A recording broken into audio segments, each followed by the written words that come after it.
Hey, it's Miss Kristina bringing another preschool story time. Are you ready? Me too. Okay, it's time for a story. And now we're going to read Corduroy, Lost and Found, written by Don Freeman. One sunny Saturday afternoon, Lisa and her mother were riding the bus home from a shopping trip. Corduroy sat comfortably on Lisa's lap as the bus bumped along. She held on to him so he wouldn't fall. Lisa took very good care of Corduroy. He looked out the window while Lisa and her mother talked about Lisa's birthday.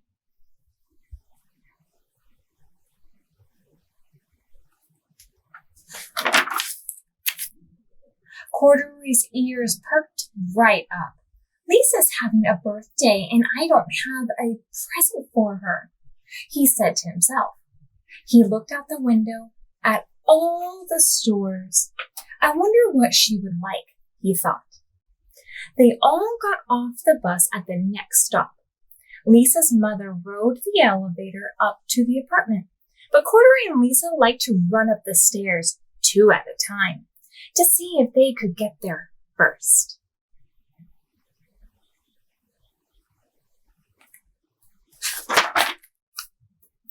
That night, Corduroy lay awake long after Lisa fell asleep. He was worried about her present.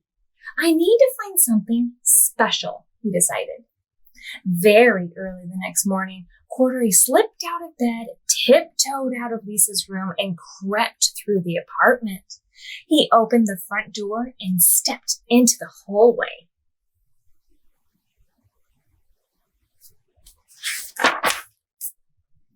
Just then, the elevator doors opened.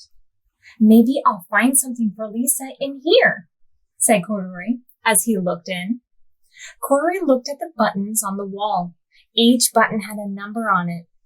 This is like a game, Corduroy said. Lisa might like a game for her birthday. Corduroy climbed up on the stool and pressed a button.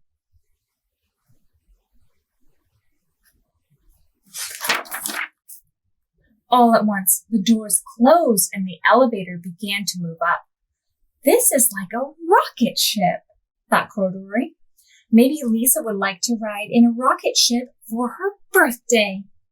Corduroy pressed more buttons. Down and up and down he went. Finally, the elevator came to a stop. When the doors opened, Corduroy stepped out into the lobby.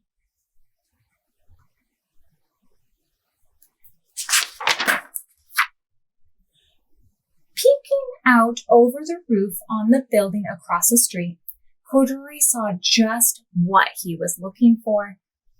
It's the biggest, prettiest balloon I ever saw, thought Corduroy. That is what I want to give Lisa for her birthday.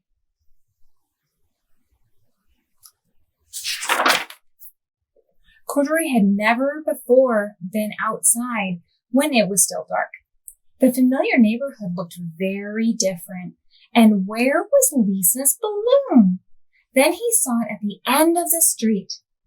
It's getting away, cried Corduroy. He ran as fast as he could to catch it. Before he had gotten very far, he saw a big brown dog. Maybe Lisa would like a pet for her birthday, thought Corduroy. Hello, he said to the dog. Oof, barked the dog, and picked him up by the overalls and carried him down the street.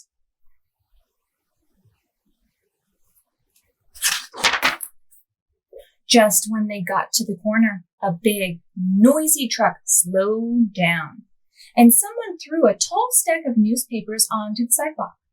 The dog was so surprised that he had dropped Corduroy on top of the papers. That is where Mr. Gonzalez, the owner of the newsstand, found Corduroy, sitting all by himself. Where in the world did you come from, mi amigo?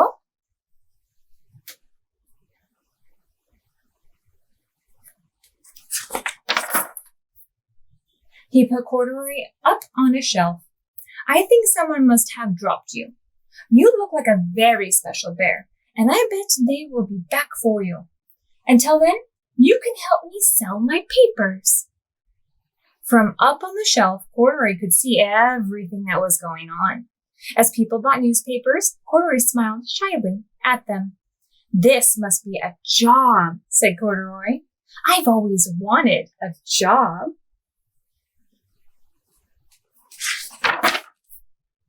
A woman stopped in front of the newsstand.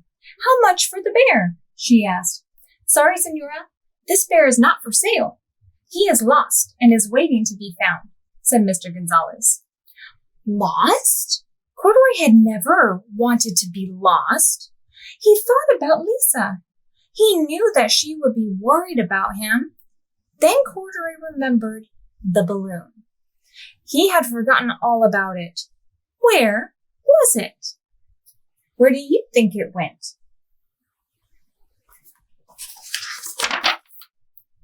Corduroy looked up and down the street. It wasn't as dark anymore, but he didn't see the beautiful balloon anywhere. Now he was sad and sleepy. He wanted to be home with Lisa. Corduroy fell asleep, thinking about the balloons and home.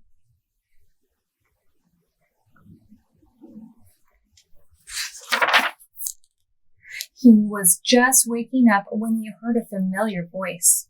A very worried Lisa was asking Mr. Gonzalez if she could put up a sign she made for her lost bear. "This is a very good picture, Senora," and said Mr. Gonzalez.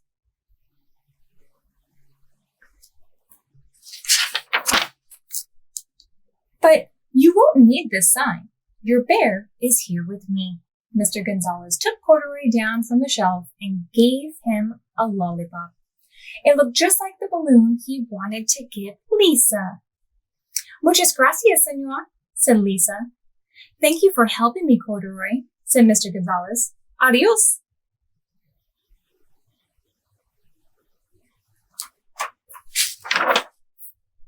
Corduroy and Lisa were so happy they ran all the way home and up the stairs, 2 at a time.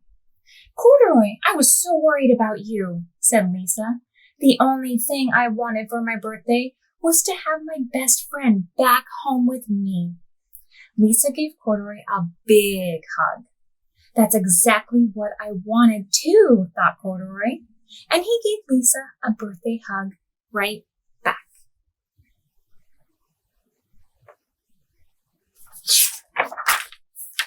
The end.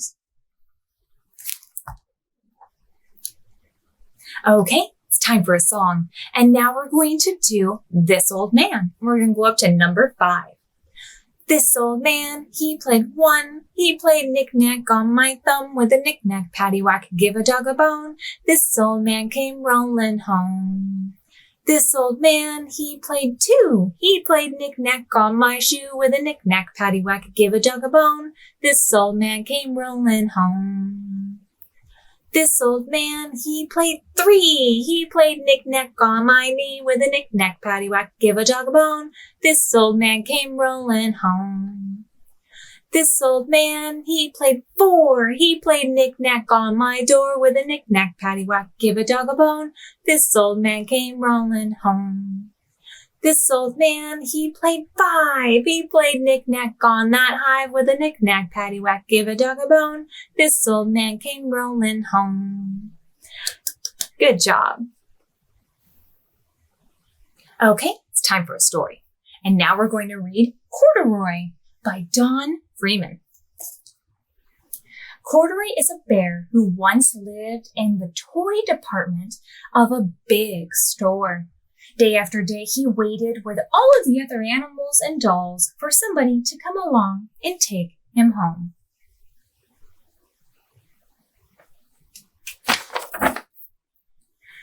The store was always filled with shoppers, buying all sorts of things, but no one ever seemed to want a small bear in green overalls. Then one morning, a little girl stopped and looked straight into the Corduroy's bright eyes. "Oh, Mommy," she said, "look, there's the very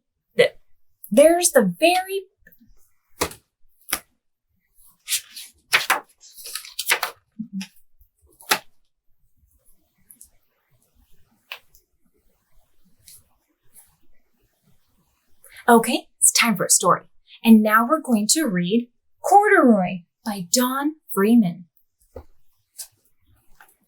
Corduroy is a bear who once lived in the toy department of a big store. Day after day, he waited with all the other animals and dolls for someone to come along and take him home.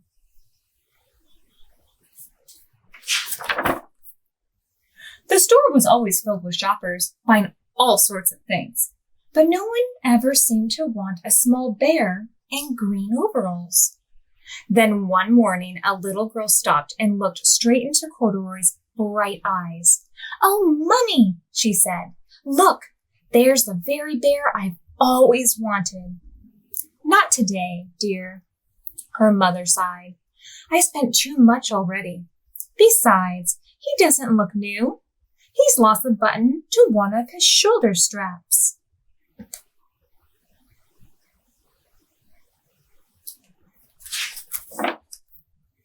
Corduroy watched them sadly as they walked away. "I didn't know I'd lost a button," he said to himself. "Tonight I'll go and see if I can find it."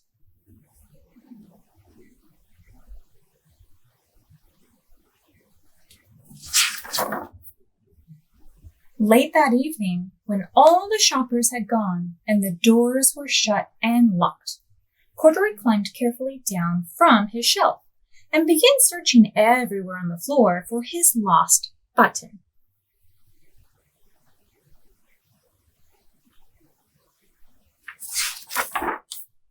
Suddenly, he felt the floor moving under him. Quite by accident, he had stepped onto the escalator, and up he went. Could this be a mountain? He wondered. I think I've always wanted to climb a mountain.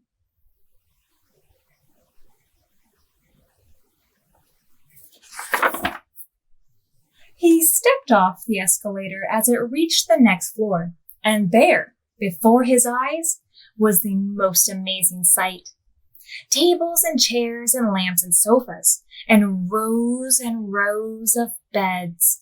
"This must be a palace," Corduroy gasped. "I guess I've always wanted to live in a palace."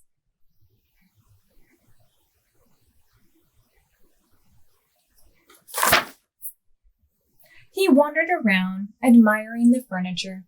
"This must be a bed," he said. "I've always wanted to sleep in a bed." And up he crawled onto a large, thick mattress. All at once, he saw something small and round. "Why, here's my button," he cried. And he tried to pick it up. But, like all the other buttons on the mattress, it was tied down tight.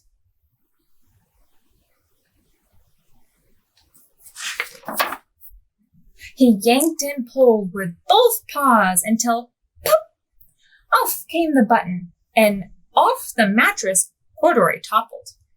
Bang into a tall floor lamp, over it fell with a crash.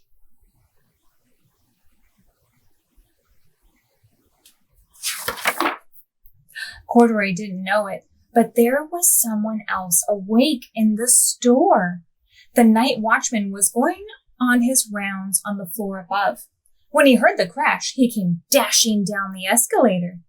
"Now, who in the world did that?" he exclaimed. "Somebody must be hiding around here."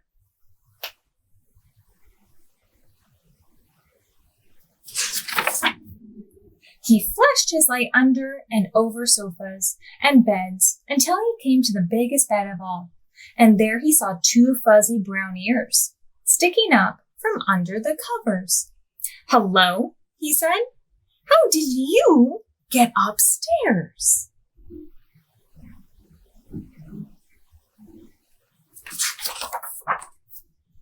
The watchman tucked Corduroy under his arm and carried him down the escalator and set him on the shelf in the toy department with all the other animals and dolls.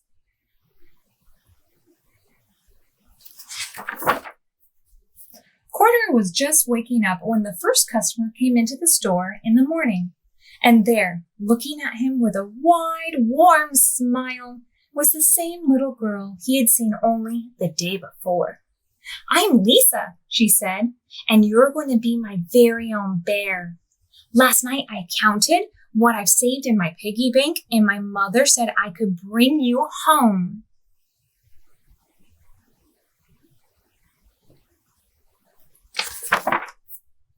"Shall I put him in a box for you?" the saleslady asked. "Oh, no, thank you," Lisa answered, and she carried Corduroy home in her arms. She ran all the way up 4 flights of stairs, into her family's apartment, and straight to her own room.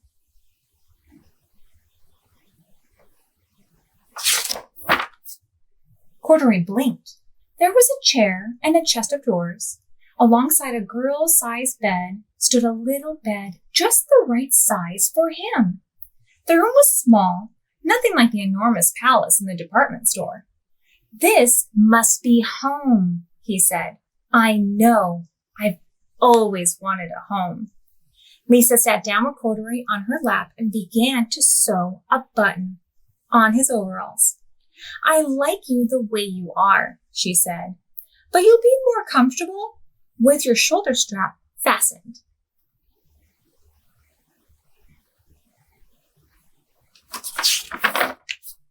"You must be a friend," said Corduroy.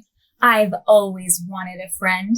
"Me too," said Lisa, and gave him a big hug. The end. Okay, it's time for a song. And now we're going to do When the Ants Go Marching In. And we're going to go up to number 5. The ants go marching one by one, hurrah, hurrah. The ants go marching one by one, hurrah, hurrah. The ants go marching one by one. The little one stops to suck his thumb, and they all go marching down to the ground to get out of the rain. Boom, boom, boom. The ants go marching 2 by 2, hurrah, hurrah. The ants go marching 2 by 2, hurrah, hurrah. The ants go marching 2 by 2. The little one stops to tie a shoe, and they all go marching down to the ground to get out of the rain. Boom, boom, boom. The ants go marching 3 by 3, hurrah, hurrah. The ants go marching 3 by 3, hurrah, hurrah. The ants go marching 3 by 3. The little one stops to climb a tree, and they all go marching down to the ground to get out of the rain. Boom, boom, boom. The ants go marching 4 by 4, hurrah, hurrah. The ants go marching 4 by 4, hurrah, hurrah. The ants go marching 4 by 4. The little one stops to shut the door, and they all go marching down to the ground to get out of the rain. Boom, boom, boom. The ants go marching 5 by 5, hurrah, hurrah. The ants go marching 5 by 5, hurrah, hurrah. The ants go marching 5 by 5. The little one stops to take a dive, and they all go marching down to the ground to get out of the rain. Boom, boom, boom. Good job. Okay, and now it's time for craft. Today, we're going to be making teddy bear ears created by Tea Time Monkeys. And here's the website in case you want to see the other fun things they have. Now, some of the supplies we're going to need are going to be paper or preferably cardstock, crayons or colored pencils, some scissors, and some glue. First thing we want to do is to cut out 2 small circles, about 2 to 3 inches in diameter. Then we're going to cut out 2 strips of paper about 1 inch wide. Then we're going to color the circles for the ears, and we're going to color the rectangle strips as our headband. Now we can staple our rectangles together to create the headband. Then we can glue on the ears towards the front of the headband. And there you have it. You now have your very own teddy bear ears. Well, that's it for today. But don't forget, we have so many virtual story times just waiting for you on our YouTube channel and our YouTube playlist. You can also go to cityofcorona.com/library for all of our additional e-media. We also still have our play park and pickup, which of course is my favorite. And if you enjoyed today's video, be sure to give it a thumbs up and hit that subscribe button. See you next time.